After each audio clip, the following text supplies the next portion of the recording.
তো প্রিয় দর্শক, খরচ ছাড়া খাবার ছাড়া কিভাবে শিং মাছ চাষ করবেন এবং এই তেলাপিয়া এবং শিং চাষ মানে এই মিশ্র চাষটা একত্রে কিভাবে করবেন, আমি কিভাবে করছি আজকে আমি আপনাদের মধ্যে তুলে ধরবো। পুরো ভিডিও জুড়ে সঙ্গে থাকুন। তো দেখেন আমি ধরার চেষ্টা করতেছি, যদিও পানির মধ্যে আসলে ধরা সম্ভব না। তো আসলে মাছগুলো কিন্তু একবারে হাতের উপর খেতে আসছে আর কি, দেখতেই পাচ্ছেন প্রিয় দর্শক দেখতে পাচ্ছেন আমি কিন্তু অবস্থান করতেছি আমার এখন এই যে বড় পুকুরটা 100%। তো এখানে আসলে আমি মিশ্র চাষ করেছি।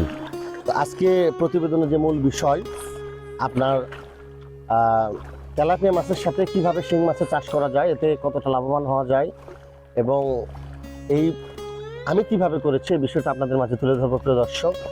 তো মূলত আসলে শিং মাছ একক চাষ করা এটা সবসময় ভালো। তো আপনি অনেক সময় কিন্তু মিশ্র চাষও করতে পারবেন। আজকে আমি যে পুকুরে অবস্থান করছি এখানে কিন্তু তেলাপিয়া মাছ ছাড়া আছে আর কি, মনোসেক্স। তো এই মনোসেক্স মাছ কিন্তু আমি যে ছেড়েছি তার মাঝে কিন্তু কিছু কার্প জাতীয় মাছ ছাড়া আছে। রুই মাছ রয়েছে, মৃগেল রয়েছে, আপনার সিলভার কার্প রয়েছে, কমন কার্প রয়েছে আর কি। মূলত বাংলা মাছের যে মিশ্র চাষটা আমি সেটা করেছি আর কি প্রিয় দর্শক। তো এর মাঝে আমি কিন্তু 40,000 শিং মাছের রেণু দিয়েছি। তো এই 40,000 শিং মাছের যে রেণু দিয়েছি প্রিয় দর্শক, এটা কিন্তু মোটামুটি আপনার এর জন্য কিন্তু আলাদা করে এখানে খাবার দেওয়ার প্রয়োজন হয় না। এই পানির যে প্ল্যাঙ্কটন রয়েছে, অতিরিক্ত উচ্ছিষ্ট খাবার রয়েছে, সেই খাবার থেকেই কিন্তু আমার এই শিং মাছটা মোটামুটি হয়ে যায় আর কি। তো আসলে এই মিশ্র চাষে আপনারা যখন শিং মাছ ব্যবহার করবেন, শিং মাছের রেণু দেবেন, এতে করে একটা লাভবান হতে পারবেন। আপনি 1 বছর পর যখন পুকুর শুকিয়ে ফেলবেন, তখন এই বাংলা মাছগুলো জাল টেনে ধরে ফেলবেন, ধরার পর যখন পুকুর শুকিয়ে ফেলবেন তখন একটা মোটা অঙ্কের অ্যামাউন্ট কিন্তু এই শিং মাছ বিক্রয় করে আপনি পাবেন। আমি যে 40,000 শিং মাছের রেণু দিয়েছি, মোটামুটি আপনার এটা যদি আমি 1 বছর পর হারভেস্ট করি, যদি 15টায় 20টায় কেজি হয়, তাও কিন্তু সেখানে মোটামুটি 25-30 মণ মাছ হয় প্রিয় দর্শক। তাহলে এটার জন্য যদি আমার আলাদা খাবারের প্রয়োজন না হয়, আমি যদি 20 মণও পাই, তাও কিন্তু 2 লক্ষ টাকা। তাহলে এই 2 লক্ষ টাকা এটা কিন্তু এক্সট্রা একটা তলা থেকে কাদা থেকে, এটা কিন্তু আমি হিসাবের বাইরের আমার মাছ। এই মনোসেক্স মাছ বা এগুলো কার্প জাতীয় মাছ বিক্রয় করে কিন্তু আমি মোটামুটি খাবারের টাকা বা এগুলো উঠাই ফেলবো। তো আমার কিন্তু অতিরিক্ত একটা সাপোর্ট দেবে শিং মাছ।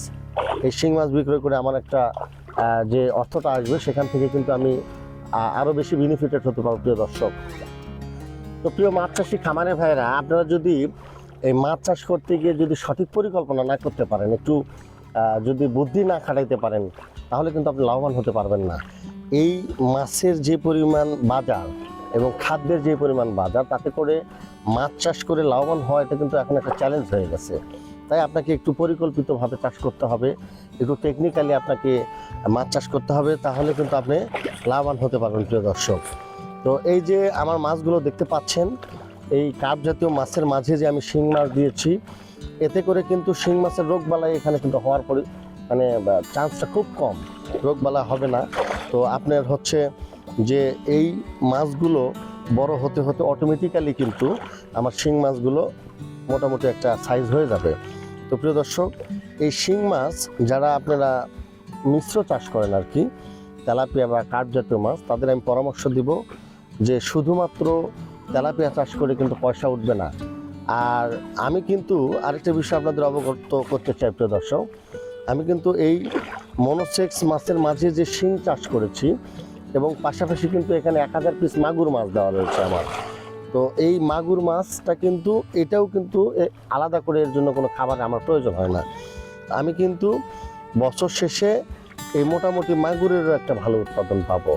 তাহলে দেখেন আপনারা, আমার যদি খাবারের প্রয়োজন না হয়, আমার যদি এক্সট্রা পরিচর্যা করতে না হয়, আমি যদি রেণু ছেড়ে এখান থেকে যদি একটা বছর শেষে পুকুর শুকিয়ে যদি একটা মোটা অঙ্কের অর্থ পাই, তাহলে আমি মনে করি এটা একটা বিশাল সাপোর্ট আর কি। তাহলে আপনারা কেন করবেন না? আপনারা দেশি মাগুর, দেশি শিং মাছ আপনারা এই মিশ্র চাষের মধ্যে দিয়ে দিবেন। সেই ক্ষেত্রে এইটা আপনাদের জন্য বছর শেষে একটা বড় অঙ্কের একটা সাপোর্ট হবে। এখান থেকে একটা বড় অঙ্কের একটা অ্যামাউন্ট আপনারা কিন্তু লাভ করতে পারবেন প্রিয় দর্শক। তো প্রিয় দর্শক, আপনারা কিন্তু জানেন আমি কিন্তু আসলে শিং চাষ বেশি করি, ক্যাটফিশ জাতীয় মাছ। এখানে কিন্তু পাবদা মাছের চাষ করা হয়েছিল। তো আমি এই মাছগুলো হারভেস্টিং অল্প দিনের মধ্যে করে ফেলবো, করে এখানে কিন্তু পাবদা মাছ আমি চাষ করবো আর কি। তো পাশে ওই ছোটো পুকুরে আপনাদের আমি এর আগে দেখিয়েছি, এর সাথে যে ছোটো পুকুর রয়েছে ওখানে কিন্তু আমি শিং মাছের একক চাষ করি, এবং সেখান থেকে কিন্তু আমি একটা ভালো হারভেস্টিং করতে পেরেছি আর কি। প্রিয় দর্শক, এই যে দেখেন আমার মনোসেক্স মাছগুলো আসলে মোটামুটি আর মাসখানেকের মধ্যেই কিন্তু হারভেস্ট করা যাবে। তো প্রিয় দর্শক, আপনাদের কিন্তু জানতে হবে যে পুকুরের কোন মাছ কোন অংশে খাবার খায়। তো আসলে আপনার এই যে মৃগেল মাছ রয়েছে, এটা কিন্তু পুকুরের তলায় মাটিতে অবস্থান করে, তলার খাবার খায়। আর এই রুই মাছ এটা কিন্তু মধ্যম স্তরের মাছ আর কি। আর এই যে সিলভার কার্প, ব্রিগেড রয়েছে, এগুলো কিন্তু পুকুরের উপর স্তরে খাবার খায়। তো আমার পুকুরে মোটামুটি বৃষ্টি হওয়ার জন্য পানির কালার নষ্ট হয়ে গিয়েছে। আমি আবার কিন্তু এখানে কম্পোস্ট তৈরি করে প্রয়োগ করব আর কি। তো আগামীকালকে আমি যে কম্পোস্ট ব্যবহার করি, খৈল, চিটা লালি, আপনার হচ্ছে বা ময়দা, এগুলো একত্রিতভাবে মিক্সড করে ইস্ট দিয়ে ভিজিয়ে রাখি। এটা যখন একটা কম্পোস্ট তৈরি হয়ে যায় তখন আমি পুরো পুকুরে ছিটিয়ে দিই। তাতে করে কিন্তু ভালো একটা পুকুরে প্ল্যাঙ্কটন তৈরি হয়। এইটা কিন্তু অতিরিক্ত একটা খাবার, এটাই কিন্তু মাছের আদর্শ খাবার। প্রিয় দর্শক, তো তাই যারা মাছ চাষ করছেন, যারা এই মিশ্র চাষ করছেন, এই মিশ্র চাষের মধ্যে আপনারা শিং মাছের চাষ করেন, মাগুর মাছের চাষ করেন, আমি নিজে করছি, নিজে লাভবান হচ্ছি, তাই আপনাদের আমি পরামর্শ দিচ্ছি। এই শুধু বাংলা মাছ, সাদা মাছ বিক্রয় করে কিন্তু অর্থ উঠাইতে পারবেন না প্রিয় দর্শক। তাই এগুলো টেকনিক্যালি চাষ না করলে আপনি কিন্তু ক্ষতিগ্রস্ত হবেন। তো প্রিয় দর্শক, এই মাছ চাষ এটা কিন্তু অসম্মানের কিছু নয়। আপনি যারা উদ্যোক্তা ভাইয়েরা বাসায় বসে রয়েছেন, কিছু করবেন ভাবছেন, আসলে করতে পারছেন না, অল্প কিছু টাকা রয়েছে, আমি তাদের পরামর্শ দিব এরকম করে তারা মাছ চাষ শুরু করতে পারেন। অবশ্যই অবশ্যই একদিন আপনারা সফলতার মুখ দেখতে পাবেন প্রিয় দর্শক। তো দেখতে পাচ্ছেন আমি আমার প্রজেক্টে অবস্থান করছি।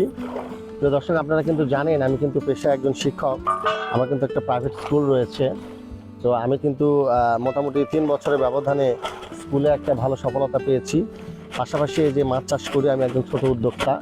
তো আপনাদের আমি পরামর্শ দেব, তো যারা বসে রয়েছেন বেকার, কিছু করতে চান, স্বপ্ন দেখছেন, বিভিন্ন ভাবে চেষ্টা করার পরেও চাকরি বাকরি পাচ্ছেন না, তারা এইরকম ছোট ছোট পুকুর নিয়ে শুরু করেন। শুরুতে যদি এত বড় পুকুর সম্ভব না হয়, ছোট পুকুরে মাছ চাষ করেন প্রিয় দর্শক। একদিন এই ছোট পুকুর থেকেই, ছোট প্রজেক্ট থেকেই অনেক বড় একটা খামারে পরিণত হবে, আপনার স্বপ্ন একদিন বাস্তবায়ন হবে। তো প্রিয় দর্শক, শুধু অর্থ নয়, আসলে যে দেখেন মাছ চাষ এটা কিন্তু খুব আনন্দের একটা বিষয়। এই দেখেন মাছগুলো কিন্তু কত কাছে এসেছে খাওয়ার জন্য। এগুলো কিন্তু মোটামুটি দেখেন মনে হয় আমার হাত থেকে খাবার খাবে আর কি। তো আসলে এটা একটা মানে কি বলবো, আপনি এটা কিন্তু লক্ষ টাকা দিয়েও এই মুহূর্তটা আপনি কিনতে পারবেন না। এর যে একটা প্রশান্তি, আসলে একটা মানুষ যদি প্রতিদিন মাছকে খাওয়াইতে পারে বা মাছের খাবার দেয়, তাহলে সেক্ষেত্রে তার কিন্তু অসুখ বিসুখ বা হার্টের অসুখ হওয়ার সম্ভাবনাটা খুব কম। তাই আপনারা এই মাছ চাষ করবেন, নিজে পুকুরে পরিচর্যা করবেন, পুকুরে মাছকে খাওয়ার চেষ্টা করবেন আর কি। এটা খুব মজা, খুব আনন্দ। তো দেখতে পাচ্ছেন আমার মাছগুলো, যে রুই মাছ এসেছে, রুই মাছও কিন্তু খাচ্ছে। তো মোটামুটি এই যে দেখেন আমার মাছগুলো আমি আসলে পানির মধ্যে ধরা সম্ভব না আর কি প্রিয় দর্শক। তো দেখেন আমি ধরার চেষ্টা করতেছি, যদিও পানির মধ্যে আসলে ধরা সম্ভব না। তো আসলে মাছগুলো কিন্তু একবারে হাতের উপর খেতে আসছে আর কি, দেখতেই পাচ্ছেন প্রিয় দর্শক।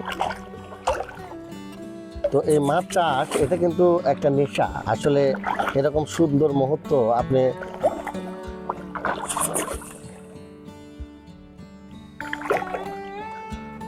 তো এই মাছ চাষ কিন্তু একটা নেশা। এরকম সুন্দর মুহূর্ত কিন্তু আপনি আসলে সবখানে পাবেন না আর কি।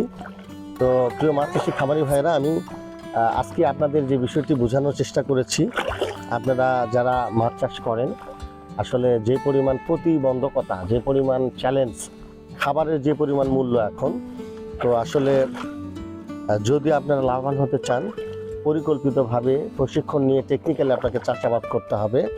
শুধু সাদা মাছ চাষ করে কিন্তু লাভবান হতে পারবেন না। আমি যেভাবে আপনাদের দেখাইছি, আমি যেভাবে আমার পুকুরে চাষ করি, এখানে মনোসেক্স দেওয়া রয়েছে, সাদা যে মাছগুলো বা কার্প জাতীয় মাছ রয়েছে, পাশাপাশি আমি অতিরিক্ত মাছ হিসেবে 40,000 শিং মাছের রেণু দিয়েছি এবং 1,000 মাগুর দিয়েছি। তো আপনারা এইভাবে মিশ্র চাষে কিন্তু এই শিং মাছ চাষ করতে পারেন।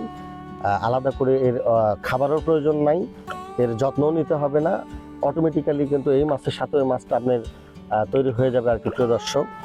তো তাই আপনাদের পরামর্শ দেব, আপনারা এরকম করে সুন্দর পরিকল্পিতভাবে আপনারা চাষাবাদ করেন। নতুন খামারি ভাইদের জন্য সবসময় আমার পরামর্শ থাকবে, ছোট ছোট পুকুর নিয়ে শুরু করেন। এই মাছ চাষ কিন্তু অনেকের ভাগ্য বদল করতে পেরেছে। আবার এই মাছ চাষ কিন্তু সঠিক প্রশিক্ষণ না জেনে, সঠিকভাবে পরিকল্পিতভাবে শুরু না করে অনেকেই কিন্তু আবার অনেক ক্ষতিগ্রস্ত হয়েছে প্রিয় দর্শক।